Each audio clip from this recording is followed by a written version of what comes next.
से और इश्क में बेबाक हो गए, रोने से और इश्क में बेबाक हो गए, रोने से और इश्क में बेबाक हो गए, रोने से और इश्क में बेबाक हो गए। धोए गए हम ऐसे कि बस पाक हो गए, धोए गए हम ऐसे कि बस पाक हो गए, रोने से और इश्क में बेबाक हो गए, रोने से और इश्क में बेबाक हो गए। कहता है कौन नाले बुलबुल को बेअसर, कहता है कौन नाले बुलबुल को बेअसर, कहता है कौन नाले बुलबुल को बेअसर, कहता है कौन नाले बुलबुल को बेअसर, कहता है कौन नाले बुलबुल को बेअसर, कहता है कौन नाले बुलबुल को बेअसर। पर्दे में गुल के लाख जिगर चाक हो गए, पर्दे में गुल के लाख जिगर चाक हो गए, पर्दे में गुल के लाख जिगर चाक हो गए, पर्दे में गुल के लाख जिगर चाक हो गए। धोए गए हम ऐसे के बस पाक हो गए, धोए गए हम ऐसे के बस पाक हो गए, रोने से और इश्क में बेबाक हो गए, रोने से और इश्क में बेबाक हो गए, बेबाक हो गए, बेबाक हो गए।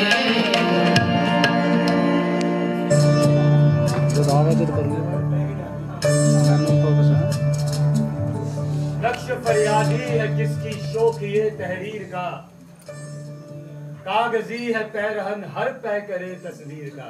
भाई बीच में बैठ जा।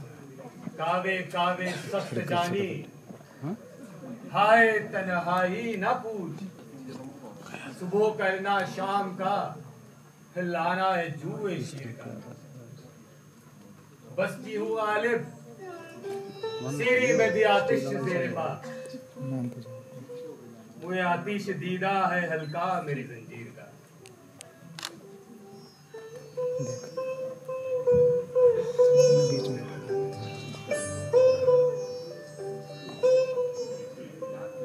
मैं इस तन्हाई में सिर्फ खतों के भरोसे जीता हूँ, यानी खत आया और मैंने जाना कि वो शख्स तशरीफ लाया। मैंने वो अंदाजे तहरीर इजाद किया है कि मुरासले को मुकालमा बना दिया है। हजार कोस से बज़बाने कलम बातें किया करो, हिज्र में विसाल के मजे लिया करो। अब खुदा का एहसान है कि कोई दिन ऐसा नहीं होता जो इतना जवानिब खत ना आ रहे हों, बल्कि ऐसा भी होता है कि दो दो बार डाका तारा खत लाता है। मेरी दिल लगी हो जाती है, दिन इनके पढ़ने जवाब लिखने में बीत जाता है। ये मैं बातें कर रहा हूं, मगर अफसोस कि इस गुफ्तगू में वो लुत्फ नहीं जो मुकालमा ज़बानी में होता है, यानी मैं ही बक रहा हूं, आप कुछ नहीं कहते। वो बात कहा कि मेरी बात का आप जवाब देते जाए और आपकी बात का मैं जवाब देते जाऊं। मैं भी मुंह में जबान रखता हूं, काश पूछो कि मुद्दा क्या है। देखिए जनाब, अक्सर ऐसा होता है कि औरों की गजल मेरे नाम पर लोग पढ़ देते हैं। चुनाचे जमाना साबिक में एक साहब ने मेरे सामने ये मतला पढ़ा, अर्ज करता हूं, आप गौर फरमाइए। असद इस जफा पर बुतों से वफा की, मेरे शेर शाबाश रहमत खुदा की, मेरे शेर शाबाश रहमत खुदा की। मैंने सुनकर अर्ज किया, साहिब जिस बुजुर्ग का ये मतला है उस पर बकौल उसके खुदा की रहमत, और अगर मेरा हो तो मुझ पर लानत। अरे असद और शेर, बुत और खुदा और वफा और जफा, ये मेरे तर्ज गुफ्तार नहीं है। और मैंने तो 2-4 बरस इब्तिदा में असद तकल्लुस रखा, मैंने गाली भी लिखता रहा। मियां आप तर्ज तहरीर और रविश फिक्र पर भी नजर नहीं करते। मेरा कलाम और ऐसा मस्कर है, और भी दुनिया में सुखनवर बहुत अच्छे है, और भी दुनिया में सुखनवर बहुत अच्छे, कहते हैं कि गालिब का अंदाजे बयां और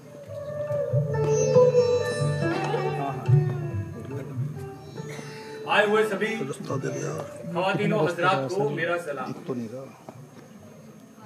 मेरा सलाम, मेरा, इसमें भी मैं। और लोग मुझे गलत कहते हैं, मुझ पे दस कसते हैं, कहते हैं कि मेरे बयान में नुक्स है। लाजिम है, कितने छोटे छोटे अल्फाज हैं। मैं, मेरा, मैंने, मुझसे, मुझ में, और पता नहीं क्या क्या। समझना मुश्किल है लेकिन नामुमकिन नहीं। गहराई कुएं की समझिए जनाब, कुआं खुद नहीं बताता कि मैं कितना गहरा हूं। कमाल है, इसमें भी मैं अर्ज करता हूं, गौर फरमाइएगा। पिला दे ओक से साकी, पिला दे ओक से साकी जो हमसे नफरत है, पिला दे ओक से साकी जो हमसे नफरत है। प्याला अगर ना देता ना दे, शराब तो दे।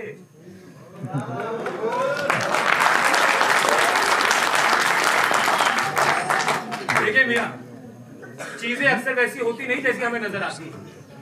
एक बार की बात है, सैयद साहब मेरे घर तशरीफ लाए, खूब बातचीत।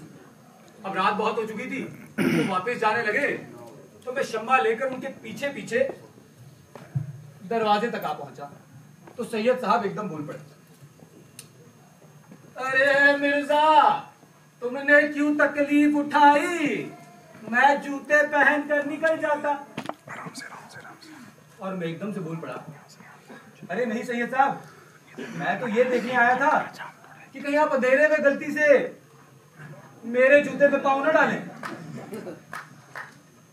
उन्हें ये बात मजाक लगी, लेकिन मैंने मजाक किया नहीं। इस रंग से उठाई कल उसने असद की नाश, इस रंग से उठाई कल उसने असद की नाश, इस रंग से उठाई कल उसने असद की नाश, इस रंग से उठाई कल उसने असद की नाश, इस रंग से उठाई कल उसने असद की नाश, इस रंग से उठाई कल उसने असद की नाश। दुश्मन भी जिसको देख कर गमनाक हो गए, दुश्मन भी जिसको देख कर गमनाक हो गए, दुश्मन भी जिसको देख कर गमनाक हो गए, दुश्मन भी जिसको देख कर गमनाक हो गए, होए गए हम ऐसे के बस। ये सगे दुनिया की असद कहलाता है और तखल्लुस अपना गालिब बताता है, और खुद अहले हिंद का मगलूब है। मैं कौम का तुर्क सल्जूकी हूँ, दादा मेरा शाह आलम के वक्त हिंदुस्तान आया, सल्तनत ज़ईफ हो गई थी, सिर्फ 50 घोड़े नकारा निजां से शाह आलम का नौकर। अब बाद इंतकाल उसके बाप मेरा अब्दुल्ला बेग खां बहादुर लखनऊ जाकर नवाब आसिफ उद्दौला का नौकर रहा। बाद चंद रोज हैदराबाद जाकर नवाब निजाम अली खां का नौकर रहा। कई बरस वहां रहा। वो नौकरी खाना जंगी के बखेड़े में जाती रही। अब वालिद ने घबरा के अलवर का कष्ट किया, वहां किसी लड़ाई में मारा गया। 5 बरस का था जो बाप मर गया। नसरुल्लाह बेग खां बहादुर मेरा चच्चा हकीकी मराठों की तरफ से अकबराबाद का सूबेदार था, उसने मुझे पाला। 8 बरस का था जो चच्चा मर गया। जब मैं जवान हुआ तो मैंने देखा मुंशी बंसीधर मेरे नाना साहब मरहूम के साथ है, वकालत और मुख्तारी करते हैं। मैं और वो हम उम्र थे, या शायद मुंशी बंसीधर मुझसे 1-2 बरस बड़े हों या छोटे। 19-20 बरस की मेरी उम्र और ऐसी उम्र उनकी। वहां में शतरंज और इख्तिलात और मोहब्बत। आधी आधी रात गुजर जाती, क्योंकि घर उनका बहुत दूर न था, जब चाहते थे चले जाते थे। हमारी बड़ी हवेली वो है जो लक्ष्मी चंद सेठ ने मोल ली है। उसी के दरवाजे की संगीन बारादरी पर मेरी नशिस्त थी, और एक कटरा के वो कश्मीरन वाला कहलाता था। उस कटरे के कोटे पर मैं पतंग उड़ाया करता था, और राजा बलवान सिंह से पतंग लड़ा करते थे।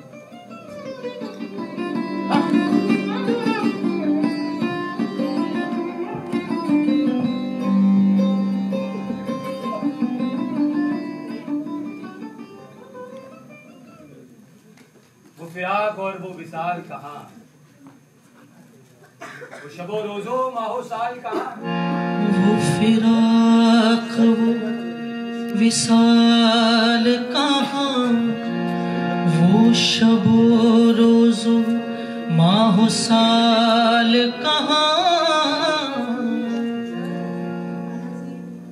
सब कहते हैं कि मेरे 11 साल की उम्र में ही अरबी, फारसी और पश्तो में लिखना शुरू कर दिया, लेकिन मैं खुद इस बात को पूरी तरह से खारिज करता हूं कि मेरी तालीम तो मेरी अम्मी की कोख से शुरू हो चुकी थी जब उन्होंने मेरा ख्वाब देखा।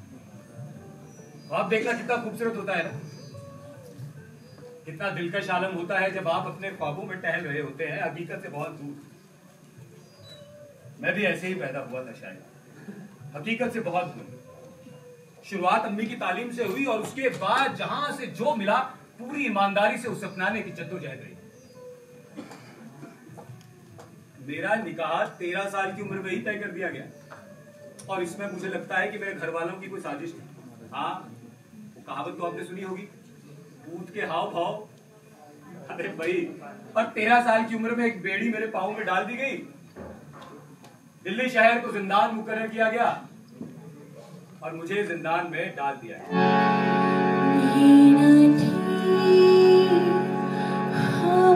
हमारी किस्मत की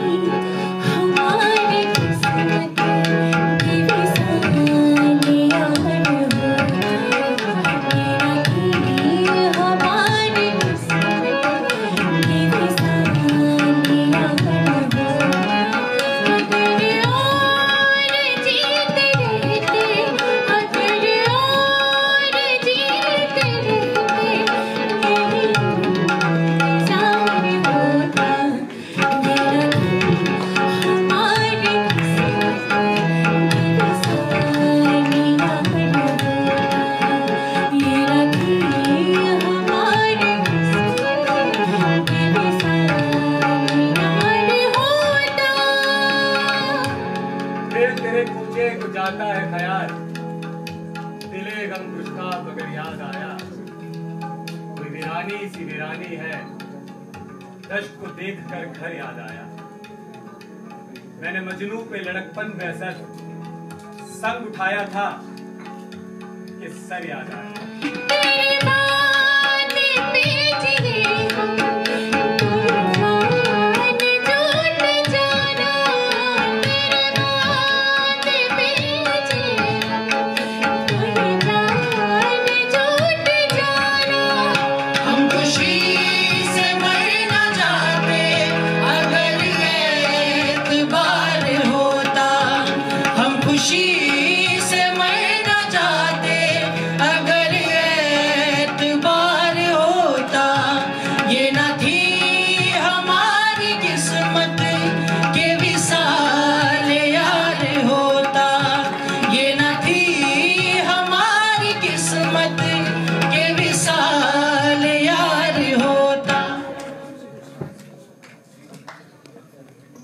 मौत की राह न देखूं, क्यों ना देखूं, मैं तो देखूं ही गा कि बिनाए न रहे। क्योंकि मियां मौत की शान में ये बात है कि एक दिन आएगी, इंतजार जाया न जाएगा।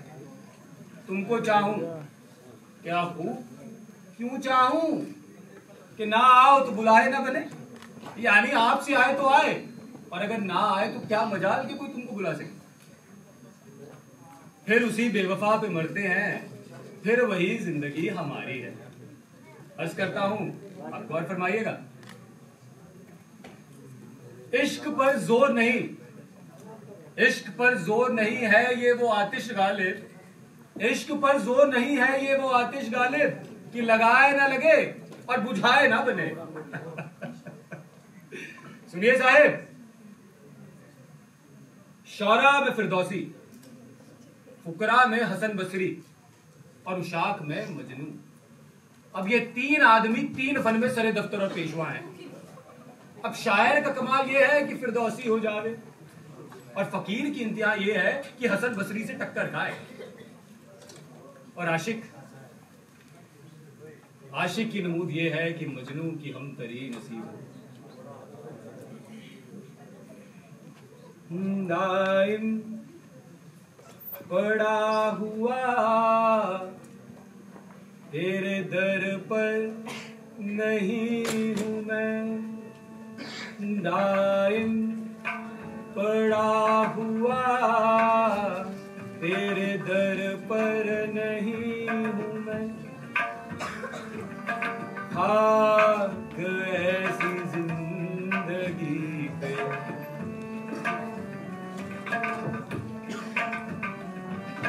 खाक ऐसी जिंदगी के पत्थर नहीं हूँ मैं, दाइम पड़ा हुआ तेरे दर पर नहीं हूँ मैं। हद चाहिए सजा में हुकूमत के वास्ते, हद चाहिए सजा में हुकूमत के वास्ते। आखिर गुनाहगार हूँ काफिर नहीं हूँ मैं, आखिर गुनाहगार हूँ काफिर नहीं हूँ मैं।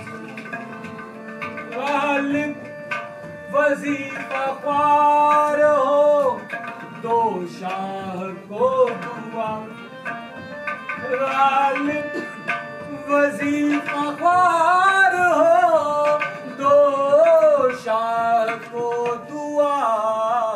वो दिन गए के कहते थे नौकर नहीं हूं मैं। वफादार तुतलाती थी, लेकिन तुतलाती बहुत मीठा थी। कल्लू काला था लेकिन दिल का एकदम सफेद, एकदम साफ। अब घर में कोई और था नहीं, इसलिए वफादार को ही कभी बेटी मान लिया, कभी बहन, तो कभी मौसी, मामी, बुआ।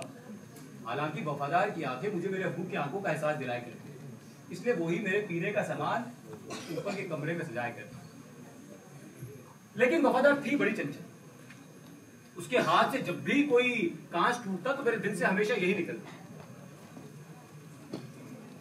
या खुदा ये ग्लास ही टूटा हो। और कल्लू से याद आया कि गर्मियों के दिन और आम की बहार थी। मैं और मेरा दोस्त मेरे घर के दरवाजे के पास खाट पर बैठे बातचीत कर रहे थे। तभी कल्लू आम की बाल्टी लिए चला है। अब मुझे आम से बेइंतहा मोहब्बत है, जैसे शायरी से, और वैसे सबके बारे में यहाँ बताना उतना जरूरी भी नहीं। और अब आम कहाँ हमारे जमाने वाले हैं? अब तो आम हर मौसम मिलते हैं। यहाँ शराब और कर्ज की कोई किल्लत नहीं। अब किसी की औलाद खुदा की मर्जी से नहीं, सिर्फ मौत से मरती है या मरती है उसके चाहने वाले है। बाल्टी आई और मैंने काम को अंजाम देना शुरू किया। ये करने से पहले मैंने अपने दोस्त से पूछा, खाइए मियां? उन्होंने नाम है सर हिला दिया। और अब यकीन माने कि मुझे उनका जवाब बेहद पसंद आया, क्योंकि वैसे भी मुझे आम में बंटवारा पसंद नहीं। सो मैंने कल्लू का हाथ पकड़ा और उसे पास ही बिठा लिया। अब मियां ने बहुत सारी और सारे जहां की बातें की, लेकिन मजाल है जो मैंने उनकी बात को काटा हो। मैं आम खाने और उसके छिलके गली में फेंकने में इतना मसरूफ था कि मैं सुन ही नहीं पाया कि कहां दाद देनी थी और कहां आह भरनी थी। तभी हमारे सामने गधा आम के छिलके के पास आकर खड़ा हुआ। छिलके को सूंघने लगा। गधा बिना आम खाए वहां से आगे निकल गया और मियां से रहा नहीं गया। एकदम से हंसते हुए बोल पड़े, देखा मिर्जा, देखा गधे भी आम नहीं खाते। मैं कुछ कहता इससे पहले ही कल्लू बोल पड़ा, हाँ मियां, गधे ही आम ना खावे। सही बोल रहा अल्लाह कसम। गुस्से से एकदम लाल पीले हुए वहां से उठे और जाने लगे तो मैं कल्लू से जोरदार आवाज में बोला, कल्लू, अरे तुम्हें ऐसा नहीं बोलना चाहिए था भाई। अरे गधे की मौत कीजिएगा, मेरा मतलब गधे की मर्जी, वो आम खाए ना खाए तुम कौन होते हो गधे? मेरा मतलब गधे पे तंज कसने वाले बता।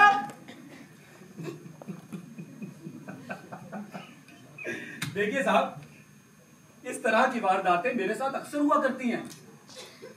जैसे एक बार की बात है, आपको याद होगा सैयद साहब जूते वाले। हाँ भाई, अब उनका लिखाई में हाथ थोड़ा तंग रहा है। मतलब इतना तंग रहा है कि जो वो लिखते हैं उसे पढ़ना कभी कभी उनके लिए भी मुश्किल हो जाता है। और जनाब ने एक बार खत लिख के मुझे भेज दिया। आप यकीन मानेंगे, 4 दिन, पूरे 4 दिन तक उस खत से लड़ता रहा। अरे तोड़ जोड़कर पढ़ने की बेइंतहा कोशिश की, लेकिन भाई मैं नाकाम रहा। हाँ, उसका मुझे एक फायदा जरूर हुआ, वो ये कि अब मैं अपनी दीवार पर पड़ी हुई दरारों और उतरी हुई सफेदी को देखकर ये अंदाजा लगा सकता हूं कि दीवार मुझसे क्या कहना चाहती है।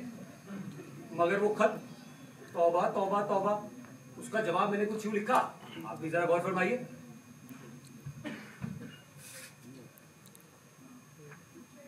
पीर और मुर्शिद, खत मिला, चूमा, चाटा, आंखों से लगा ली। अरे आंखें फूटे जो एक हर्फ भी पढ़ा गया हो, ताबीज बनाकर तकिए में रखा है, अब कहीं जाकर मेरे दिल को करार आया है। कल्लू मुझसे अक्सर शिकायत किया करता था, मियां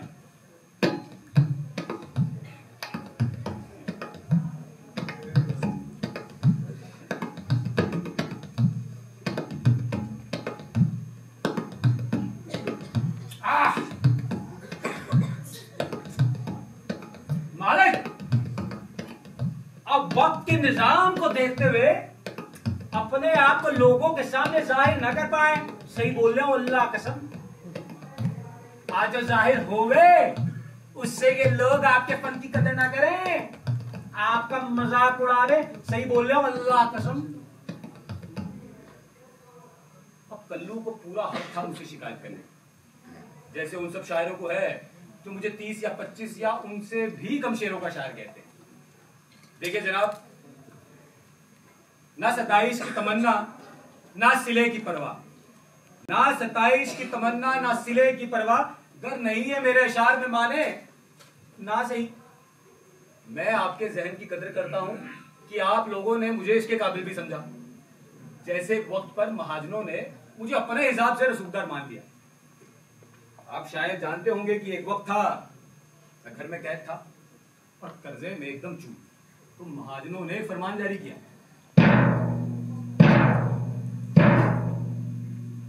सुनो सुनो सुनो, किसी भी रसूखदार आदमी को उसके घर में जाकर उसे गिरफ्तार नहीं किया जाएगा। चलो इसी बहाने ही सही इन्होंने मुझे रसूखदार तो समझा, लेकिन हाँ, घर से बाहर कहीं नजर आए जैसे शराब की दुकान पर, तो उसे गिरफ्तार कर लिया जाएगा।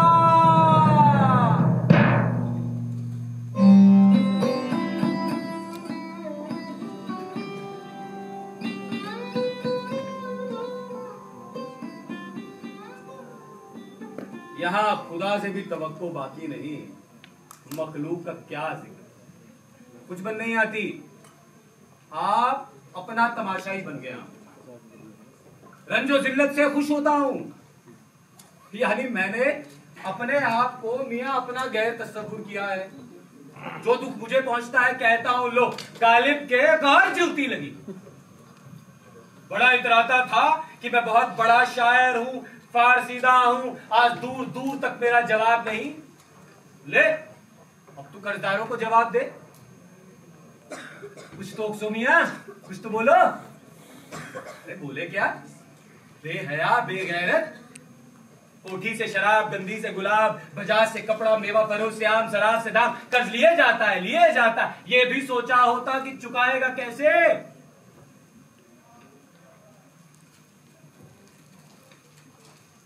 होगा कोई ऐसा भी कि गालिब को न जाने, होगा कोई ऐसा भी कि गालिब को न जाने।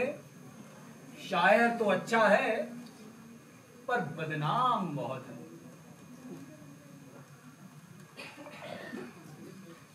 गालिब बुरा ना मान जो वाइस बुरा कहे। अरे ऐसा भी कोई है? सब अच्छा कहें जिसे। कहाँ मैं खाने का दरवाजा गालिब और कहाँ वाइज, कहाँ मैं खाने का दरवाजा गालिब और कहाँ वाइज, कहाँ मैं खाने का दरवाजा गालिब और कहाँ वाइज, कहाँ मैं खाने का दरवाजा गालिब और कहाँ वाइज। पर इतना जानते थे कल वो जाता था हम निकले, पर इतना जानते थे कल कि वो जाता था हम निकले। बहुत निकले मेरे अरमान, बहुत निकले मेरे अरमान, बहुत निकले मेरे अरमान, बहुत निकले मेरे अरमान। बहुत निकले मेरे अरमान, लेकिन फिर भी कम निकले। हजारों ख्वाहिशें ऐसी कि हर ख्वाहिश पे दम निकले। हजारों ख्वाहिशें ऐसी कि हर ख्वाहिश पे दम निकले, कि हर ख्वाहिश पे दम निकले, कि हर ख्वाहिश पे दम निकले।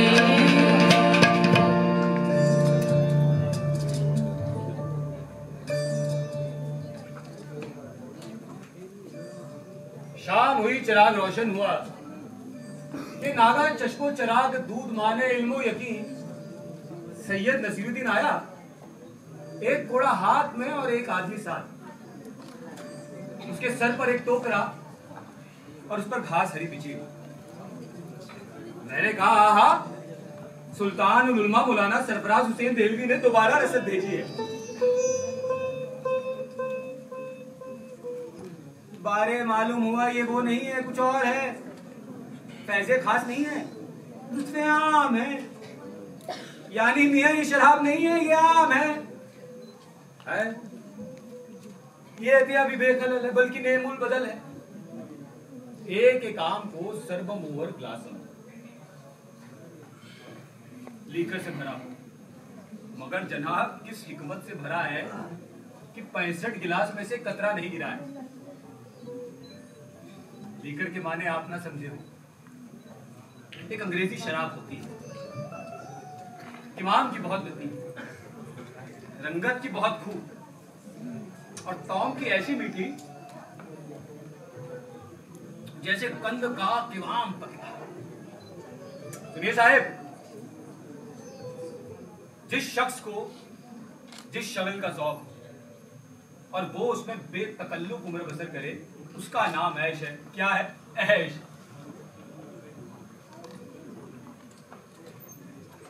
ये मसाइले तज़व्वुफ़ ये तेरा बयां गालिब, ये मसाइले तज़व्वुफ़ ये तेरा बयां गालिब। तुझे हम वली समझते जो ना वादा ख्वार। बातों बातों में एक बात याद आई। एक दिन की बात है, मैं घर से निकला और शमसी दवाखाने तक पहुंचा ही था कि मैंने देखा किनारे चौसर की बाजी चल रही।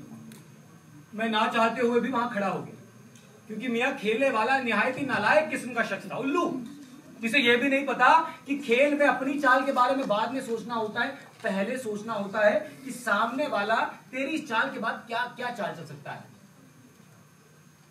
देखिए, घुड़सवारी करना आसान लगता जरूर है, मगर होता नहीं है।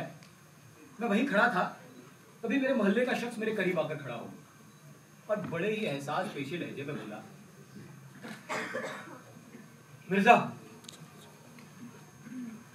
ऐसा कौन सा गम है जो तुम्हें इस शराब से जोड़े रखता है? और अब यकीन मानेंगे, उस दिन मुझे पहली बार पता चला कि गम में भी शराब पी जा सकती है।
मिला और घर में खुशी का माहौल।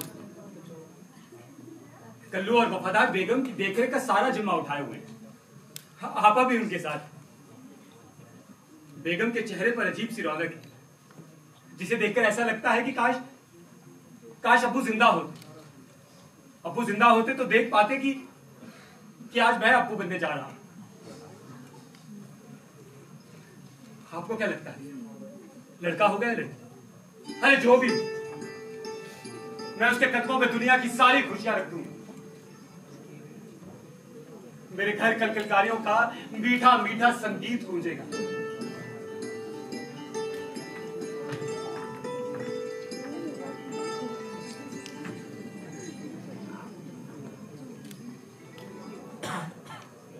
मैं उसे अपनी गोद में लूं और इंतजार करूंगा उस दिन का जिस दिन वो मुझे अब्बा कहकर पुकारेगी।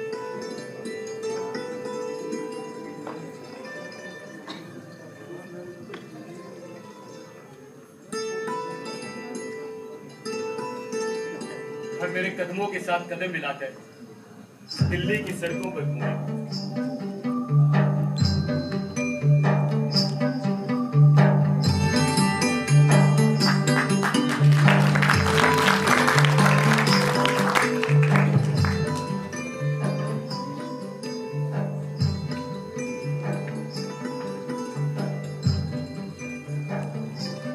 गली कासिम जहां की रौनक को और बढ़ा दे और उस दिन मेरे घर मुबारक देने वालों की एक लंबी कतार खड़ी हो, जिनके नाम तो क्या मैं चेहरे तक नहीं जानता। वो कितने खूबसूरत ख्वाब मेरी आंखों को दे रहा है। कहीं इसके पीछे इसका कोई मकसद तो नहीं? कहीं वो ये तो नहीं देखना चाहता कि मैं घर घरिस्ती में अपनी शायरी को दरकिनार कर दूंगा? मैं भी न जाने क्या क्या सोच रहा हूं। मेरे चेहरे पर यह पल भर की खुशी अजीब है ना? मेरे चेहरे पर यह पल भर की खुशी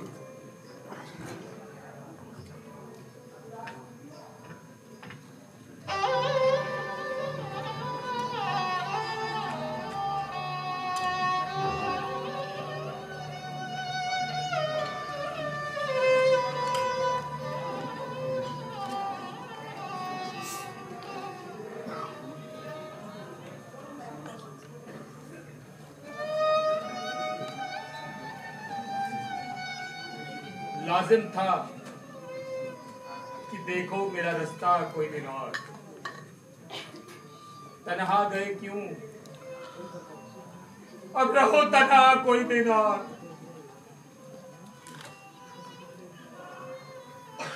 जाते हुए कहते हो कि कयामत को मिलेंगे। वाह खूब, कयामत का है गोया कोई दिन और।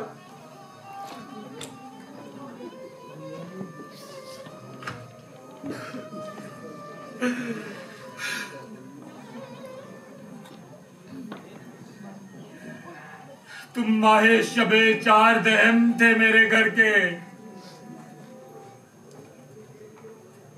फिर क्यों ना रहा घर का वो नक्शा कोई दिन और।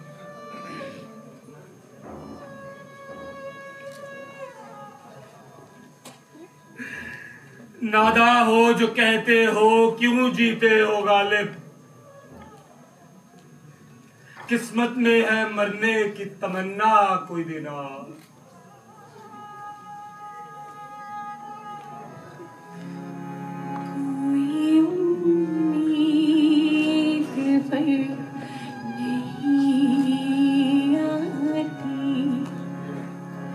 कोई सूरत नजर नहीं आती, आगे आती थी हाल दिल पे हंसी, आगे आती थी हाल दिल पे हंसी। अब किसी बात पे नहीं आती,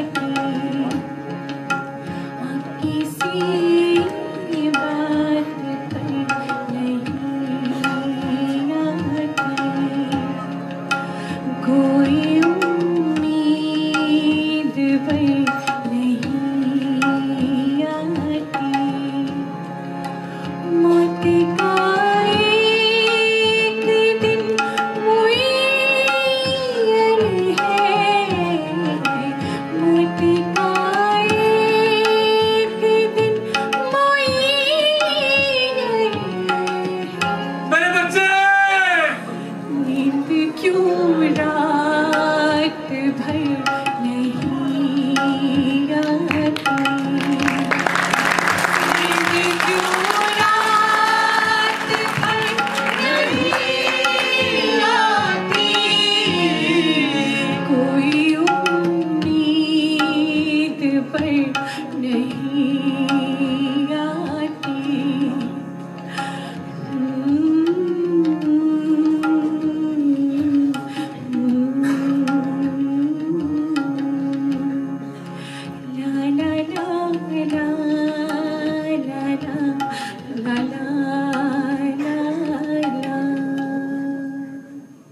मुझे आज भी याद है जब ज़ौक़ साहब ने वो शेर पढ़ा था, हम तो घबरा के ये कहते हैं कि मर जाएंगे, हम तो घबरा के ये कहते हैं कि मर जाएंगे, मर के भी चैन न पाया तो किधर जाएंगे।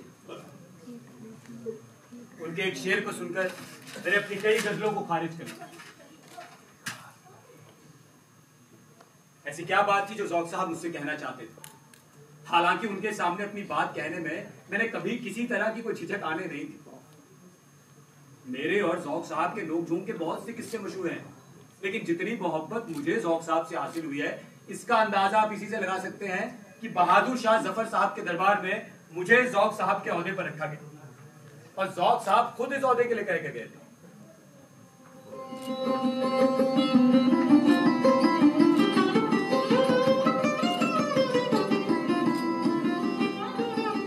देखिए मियां, हर एक की जिंदगी में एक वक्त ऐसा आता है जब आप किसी पर भी तंज कसने से बाज नहीं आते। ये वक्त शायद वही था जब मैंने ज़ौक़ साहब की खिदमत में एक मिसरा तंज के तौर पर पढ़ दिया। ज़ौक़ साहब मेरी आंखों के सामने पालकी पर से गुजर रहे थे जब मैंने उनसे कहा,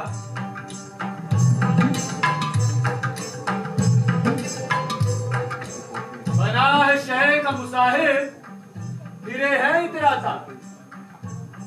और मैं ये कबूल करता हूं कि मैंने कहा, और कहूंगा भी क्यों नहीं। जो बात मेरे दिल में आती है अगर उसे मैं लिख सकता हूं तो कहने में किस बात का डर। तो मैंने कह दी।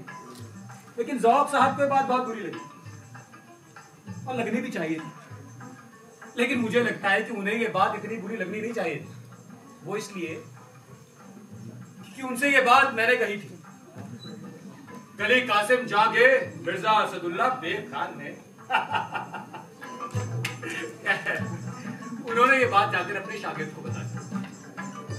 तो दिल्ली के बादशाह थे यानी बहादुर शाह जफर साहब, और बादशाह सलामत ने सिर्फ इस बात को पुख्ता करने के लिए एक मुशायरा रखवाया। मुझे भी बुलाया गया। हालांकि मैं समझ गया था कि दाल में कुछ काला है।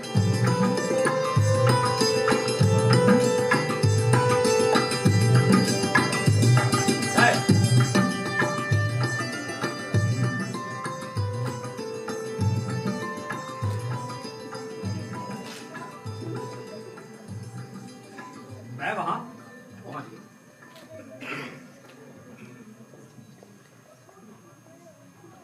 सभी शायरों ने अपनी अपनी गजलें मुकम्मल की और शम्मा मेरे पास आकर रख दी। अब मैं जैसे ही गजल पढ़ना शुरू किया तो बादशाह सलामत एकदम रोकते हुए बोले,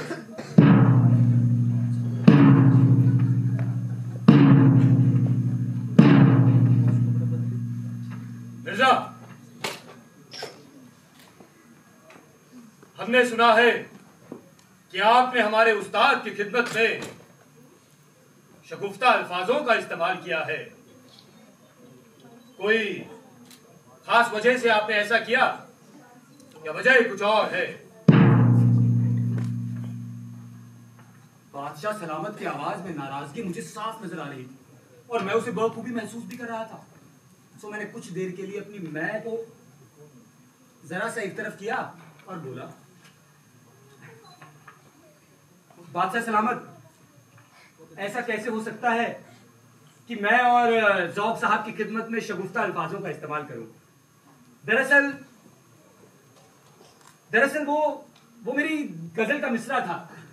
कई दिनों से गजल की तलाश में घूम रहा था, बन नहीं रही थी। ज़ौक़ साहब का क्रम हुआ और गजल मुकम्मल हो गई। बादशाह सलामत ने गजल पढ़ने की फरमाइश कर डाली। तो मैंने भी अपनी जेब से एक पर्चा निकाला और गजल पढ़ना शुरू की।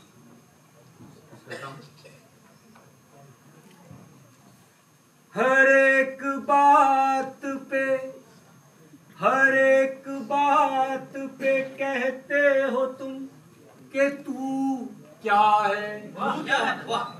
हर एक बात पे कहते हो तुम कि तू क्या है। तुम ही कहो कि ये अंदाज़े गुफ्तगू क्या है। रगों में दौड़ते फिरने के हम नहीं कायल। रगों में दौड़ते फिरने के हम नहीं कायल। जब आंख ही से न टपका तो फिर लहू क्या बात है, क्या बात है। जब आंख ही से न टपका तो फिर लहू क्या है। जला है जिस्म जहां दिल भी जल गया होगा। अच्छा होगा, वाह। बहुत बढ़िया। जला है जिस्म जहां दिल भी जल गया होगा। कुरेदते हो जो अपरा जुस्तजू करता हूँ, बहुत फरमाइएगा। बना है शय का मुसाहिब फिरे है इतराता। बना है शय का मुसाहिब फिरे है इतराता। वगैरह न शहर में गालिब की आबरू। बहुत अब बादशाह सलामत बहुत खुश हुए और ज़ौक़ साहब की तो जैसे जान में जान आई हो। और मैं वहां से बचकर निकला ही था कि मेरा शागिर्द बोल पड़ा, अरे मिर्जा साहिब क्या गजल लिखी है। ये पर्चा मुझे दे दीजिए, आपसे गुम ना हो जाए। तो मैंने भी अपनी जेब से वो पर्चा निकाला और उसे दे दिया। वो फिर बोल पड़ा, मिर्जा साहब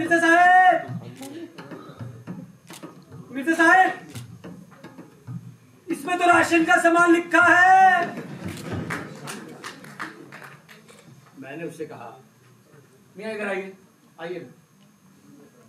देखो मियां, कभी किसी की बुराई मत करो, वो बहुत खतरनाक है, कहीं भी तुमको तुम्हारी औकात दिखा सकता है। मेरी बच गई आज, कल की कल देखेंगे।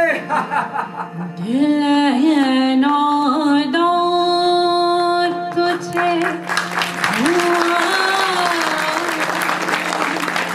गया है। दिल है नादान तुझे हुआ क्या है। आखिर इस दर्द की दवा क्या है।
ज्यादा सोचा मत।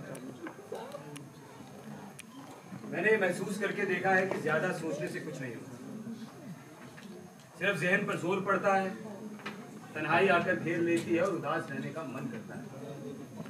इससे ज्यादा और कुछ नहीं होता सोचने से।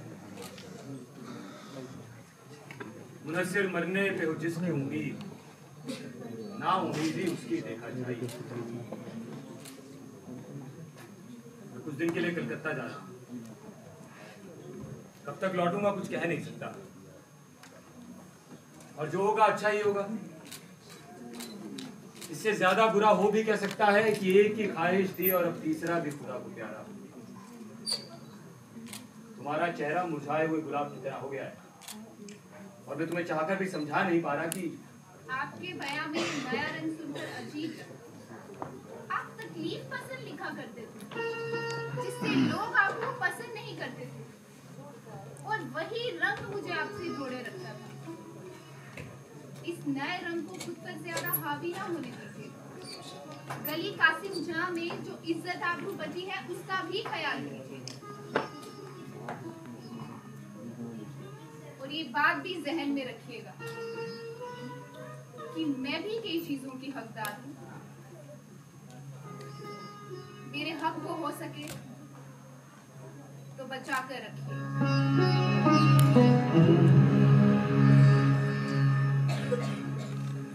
इस सादगी पे कौन ना मर जाए है खुदा, इस सादगी पे कौन ना मर जाए है खुदा। लड़ते हैं और हाथ में तलवार भी नहीं।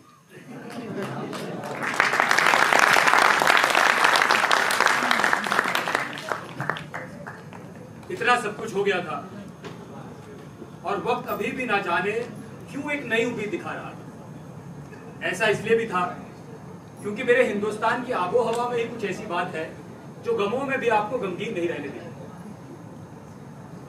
मैं खुद को बहुत खुशनसीब मानता हूं कि मैं एक ऐसे वतन में पैदा हुआ जहां कई रंग, जात और मजहब के लोग एक साथ एक ही आसमान के नीचे उस परवरदिगार को सजदा करते हैं।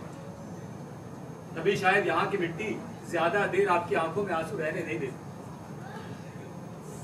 स्वादश पाए तख्ते बुत परस्तान, सरा पाए ज़ियारत गाह मस्तान।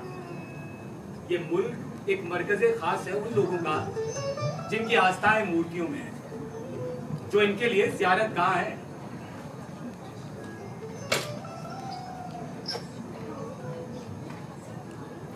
मेरे देश की मिट्टी को कई पीरों फकीरों ने अपनी दुआओं से नवाजा है। हिंदुस्तान की आबो हवा तो मुर्दों तक में रूह फूंक दे, मैं तो फिर भी जिंदा हूं। अगर दरियाए गंगा इसके कदमों पर अपनी पेशानी न मिलता तो हमारी नजरों में मोहतरम ना होता।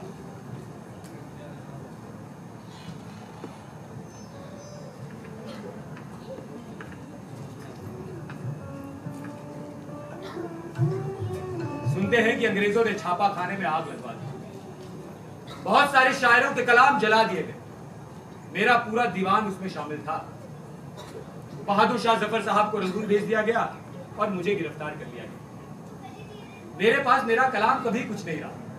कुछ करीबी थे जो जमा करते रहते थे, मैंने कहा, उन्होंने लिख लिया। उन लोगों के घर लूट गए। लेकिन कहते हैं कि जिस शायर की गजल कोठे पर तवाए और सड़क पर फकीर गाए, वो शायर कभी नहीं मरता।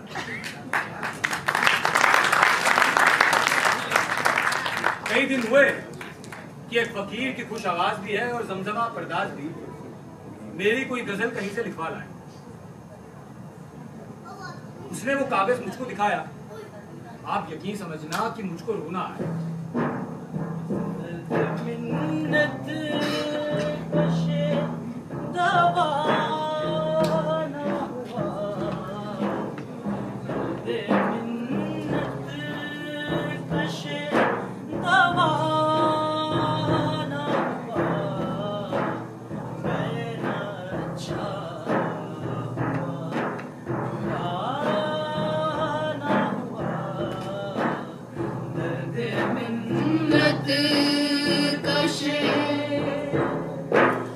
क्या वो नम्र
इस तरह नहीं जाना चाहिए था।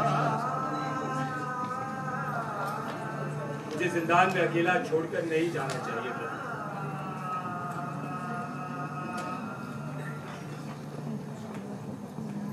जिंदगी भर मुझे यही अफसोस रहा कि 13 साल की उम्र में बांधी गई बेड़ी ने मुझे वो सब नहीं करने दिया जो मैं करना चाहता था। मेरी ख्वाहिशों ने तुम्हारी ख्वाहिशों का भी कत्ल किया। इस गम के सहारे बाकी का सफर अकेले तय करने के लिए क्यों छोड़कर चली गई तुम?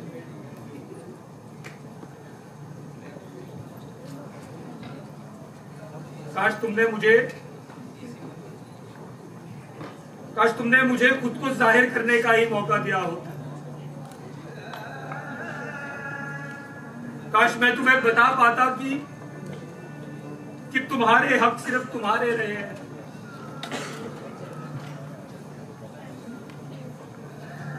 मुझ पे जो गाढ़ा रंग है वो तुम्हारा है, तुम्हारा। उस पे कोई दूसरा रंग अपना निशान तक नहीं छोड़ पाया और तुम छोड़कर चली गई। तुम्हें नहीं जाना चाहिए था, नहीं जाना चाहिए। जान दी हुई उसी की थी, जान दी हुई उसी की थी। हक तो ये है कि हक अदा ना हुआ। हक तो ये है कि हक अदा ना हुआ। हक तो ये है कि हक अदा ना हुआ। मैं ना अच्छा हुआ, बुरा ना हुआ। दर्द मिन्नत कश। मिर्जा, मिर्जा सुनो, लिखते रहना, चाहे गम हो या गुबार, मगर लिखते रहना। ज़माना तुमसे उम्मीदें लगाए बैठा है मिर्जा, तुम्हारी ज़रूरत है। बहुतों को तुमसे उम्मीदें हैं मिर्जा, तुम्हें बहुतों का मुस्तकबिल बनना है। तुम्हें इस हिंद का कर्ज अदा करना है। तुम्हें कहना है वो सब जो कहा ना गया हो। तुम्हें कहना है वो जो हर कोई कहना चाहे। तुम्हें कहना है वो जिसे सुनने में तकलीफ हो। तुम्हें कहना है वो जिसे पढ़ने पर हर कोई कहे काश मेरे पास मिर्जा गालिब की आंखें होती। लिखते रहना मिर्जा, लिखते रहना।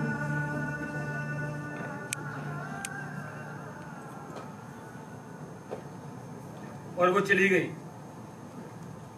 बाकी बचा क्या? मैं ये किराए का मकान, सर पर हजारों का कर्जा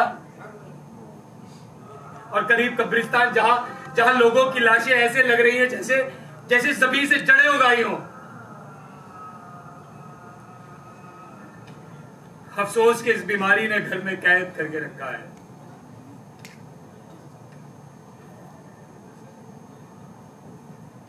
जिंदगी जब अपनी इस शक्ल से गुजरी गालिब, हम भी क्या याद करेंगे कि खुदा रखते थे।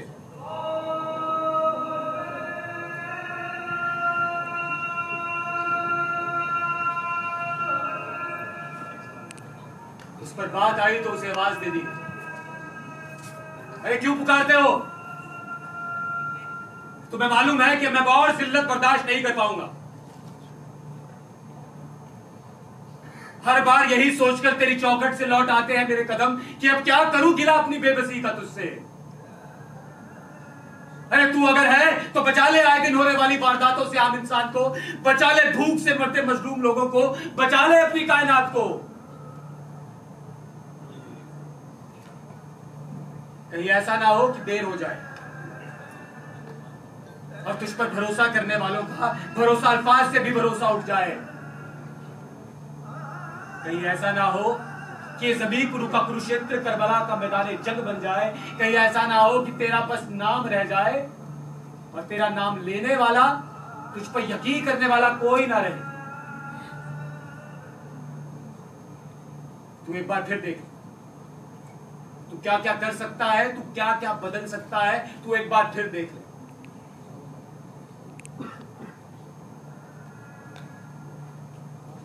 देख ले मेरे घर को। मेरी बेगम मुझसे हर बार ये शिकायत करती थी कि मैं तेरी चौखट से एक चूल लौटाता हूं।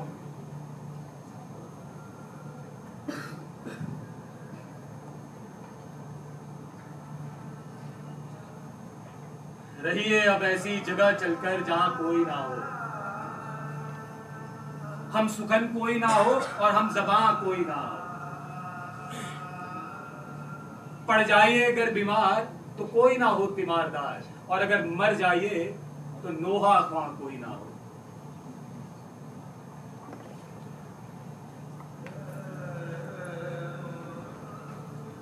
हजारों ख्वाहिशें ऐसी कि हर ख्वाहिश से दम निकले। बहुत निकले मेरे अरमान, लेकिन फिर भी कम निकले। हजारों ख्वाहिशें ऐसी कि हर ख्वाहिश पे दम निकले। हजारों ख्वाहिशें ऐसी कि हर ख्वाहिश पे दम निकले। बहुत निकले मेरे अरमान, लेकिन फिर भी कम निकले। हजारों ख्वाहिशें ऐसी कि हर ख्वाहिश पे दम निकले, कि हर ख्वाहिश पे दम निकले, कि हर ख्वाहिश पे दम निकले। कहा मैं खाने का दरवाजा गालिब, और कहा वाइज। कहा मैं खाने का दरवाजा गालिब, और कहा वाइज। कहा मैं खाने का दरवाजा गालिब, और कहा वाइज। कहा मैं खाने का दरवाजा गालिब, और कहा वाइज। पर इतना जानते थे कल कि वो जाता था हम निकले। इतना जानते थे कल कि वो जाता था हम निकले। बहुत निकले मेरे अरमान, बहुत निकले मेरे अरमान, बहुत निकले मेरे अरमान, निकले मेरे अरमान। बहुत निकले